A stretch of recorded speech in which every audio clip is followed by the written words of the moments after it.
Nossa! Ó, a saia dela é super preta por terra. Devia ganhar uma.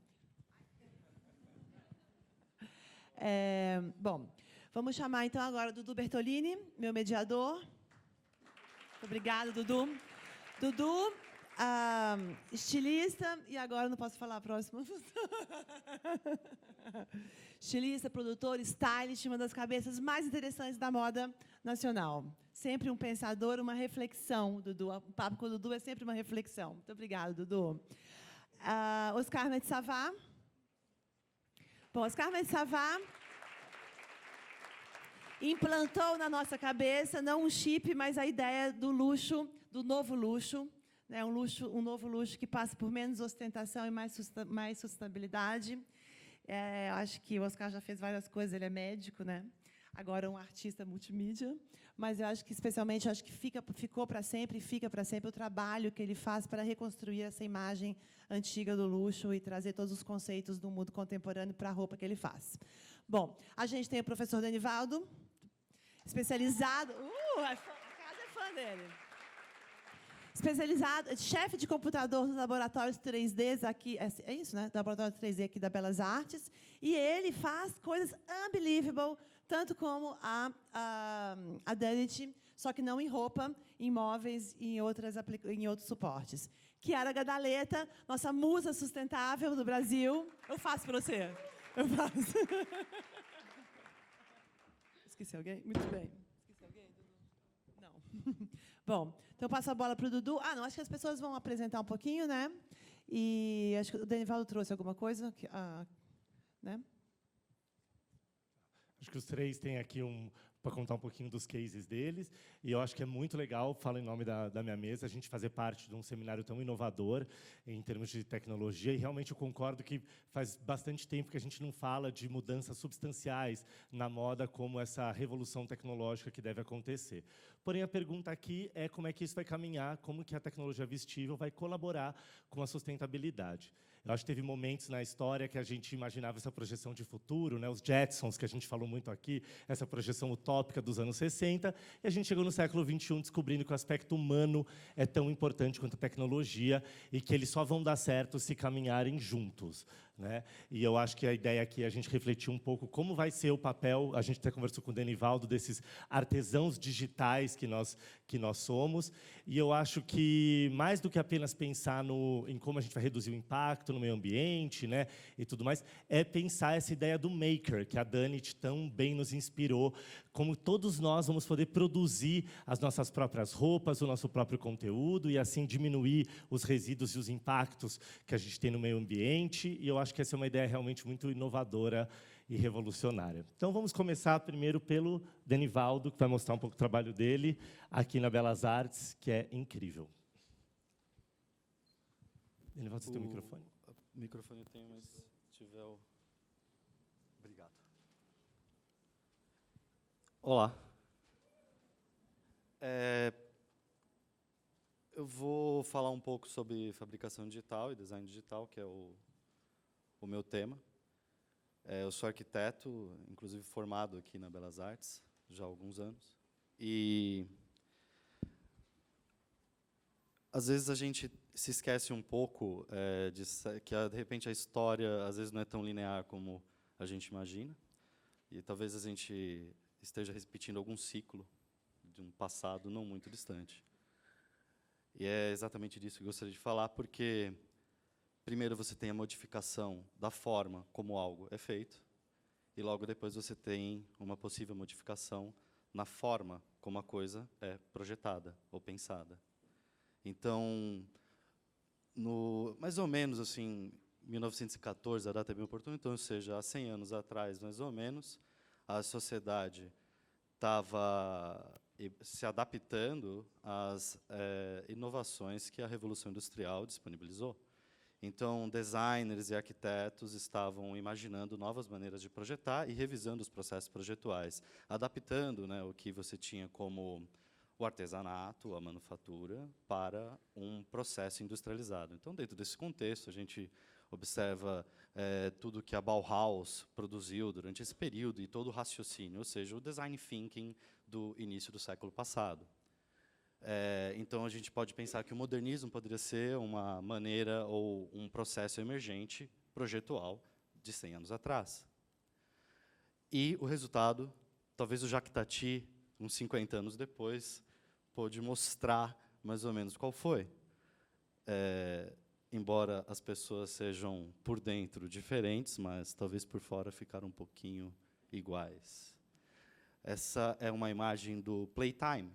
E o Tati, durante um período da produção dele, foi um fervoroso crítico do ideal moderno.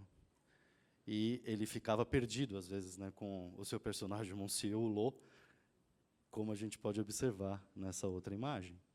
Bem, a ideia toda do modernismo, primeira metade do século passado, foi o conceito de que a gente precisava reproduzir o mesmo objeto para que pudesse ter algum tipo de sucesso. Afinal de contas, a máquina mecânica, para que pudesse entregar algum lucro para o dono da empresa, tinha que ser assim. Bem, mas o que temos agora de nem tão novo assim? Porque são novidades, mas até que ponto são realmente coisas genuinamente novas? É isso.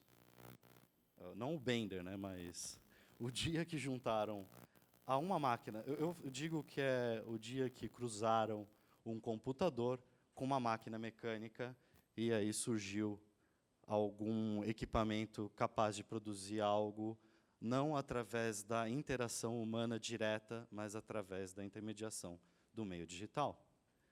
Então, surgiu essa imagem do Ivan Sunderland, que desenvolveu o sistema de CAD, como está ali, que é o desenho ajudado por computador, no MIT, em 1963, que é quando ele publicou a tese dele. E ali ele está desenhando já um objeto, praticamente o equipamento ocupava uma sala.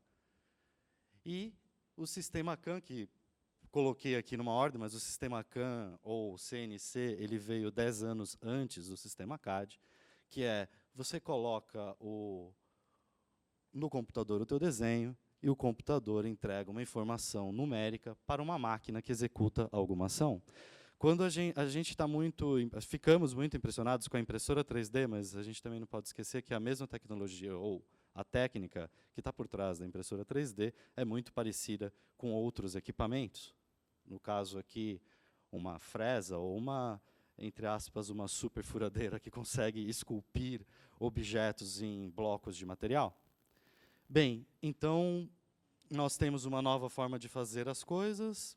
2014, 2015, estamos agora desenvolvendo ou pensando um novo jeito de projetar as coisas. Então, não precisamos ter muito espanto, é apenas uma reprise, talvez, não sei, lançando apenas perguntas. E talvez agora o digital design thinking possa ser o processo de trabalho emergente dos nossos tempos. E isso pode gerar toda uma nova classe de produtos ou uma nova relação entre o designer e o produto e o usuário final e o produto. E, nesse momento, a gente também pode aproximar algo que, talvez, durante a Revolução Industrial, separou-se, a relação direta entre o arquiteto e a execução do trabalho, ou o designer e a execução do seu produto, porque, afinal de contas, o designer ele produz os desenhos, ele planeja o produto e manda aquele produto para ser fabricado em uma indústria, ou seja, numa fábrica que não necessariamente é o estúdio dele. O arquiteto prepara os seus desenhos e, muitas vezes, o arquiteto acaba nem pisando no canteiro de obras. Ou seja, essa nova relação file to factory, ou seja, o seu arquivo do design que está no computador e direto para uma máquina, aproxima muito o designer, o arquiteto, a pessoa que pensa e projeta o produto com a fabricação desse produto final. Isso pode ser, não uma relação nova, mas talvez uma possibilidade de um resgate de algo que pode ter se perdido com o tempo. E aí surge uma nova classe de produtos. As imagens que vou mostrar agora são o resultado de uma disciplina que ministro aqui no 5º semestre do curso de Design de Moda, e são produtos, esse daí, no caso, um casquete produzido em impressão 3D, numa impressora que nós, do universo Maker, chamamos uma impressora caseira, uma MakerBot, tal qual a impressora que a Danit usou. Foi pintado o material. É um objeto feito com corte a laser, virou um colar. Na realidade, esse projeto acabou virando 1001 coisas, além do colar. Virou também utensílios domésticos e afins. Pulseira, de novo, também feita em impressão 3D. E aqui, um pouquinho, porque, só para finalizar, é curioso o fato de que ainda estamos muito apegados com a questão do desenho, ainda queremos desenhar, e eu estou dizendo desenho como um elemento bidimensional. Só que o mundo, eu já costumo dizer que tem 4 dimensões, além das 3 dimensões dos objetos, mas tem a sucessão das perspectivas ao enxergarmos. E aí, às vezes, talvez a gente possa pensar em novas maneiras de ensinar, que é o que a gente tem feito aqui na Belas Artes, que é introduzir softwares de modelagem tridimensional e programação visual. A imagem aqui de baixo é de um processo de trabalho que é através de programação visual. Então, além de termos a possibilidade do desenho tridimensional, temos a programação visual para gerar objetos. E toda uma classe de objetos. Então, aí mais imagens de trabalhos de nossos alunos. Estamos caminhando para o futuro, né?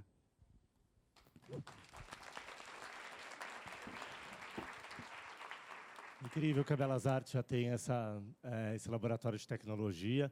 A gente estava conversando com o Denivaldo também, que hoje em dia os alunos também são artesãos, que eles ainda têm que aprender a lidar com a máquina, que por vezes ainda não tem essa precisão. Então, é preciso, de fato, que você trabalhe como um artesão para chegar